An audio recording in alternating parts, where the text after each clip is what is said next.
செய்யோ குரு புக்தியோ நமக்கு வந்ததுன்னா கவலையே படாதீங்க.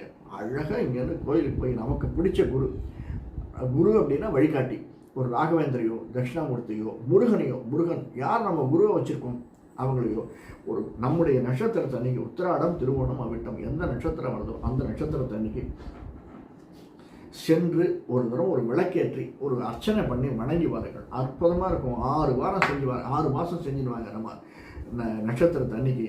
அந்த வருஷமே 2026. அது மட்டும் இல்லை, குரு முழுவதுமே ரொம்ப நல்லா இருக்கும். சரி சார், இப்போது லைன் எடுத்துப்போமே. இப்போ நம்ம வந்து பிஸ்னஸ் லைனில் இருக்கோம், ஒரு ரியல் எஸ்டேட் பண்ணுறோம் அல்லது கன்ஸ்ட்ரக்ஷன் தொழில் பண்ணுறோம்.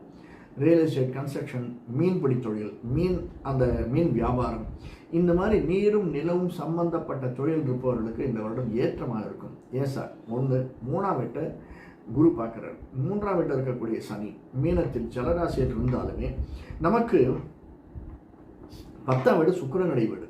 அந்த சுக்கிரனுடைய வீடு ஃபார்ச்சுனேட்லி இவங்க 4 பேரும் யாரும் பார்க்கல. சனி, ராகு, கேது, குரு பார்த்தாதான் நல்லா இருந்திருக்கும்.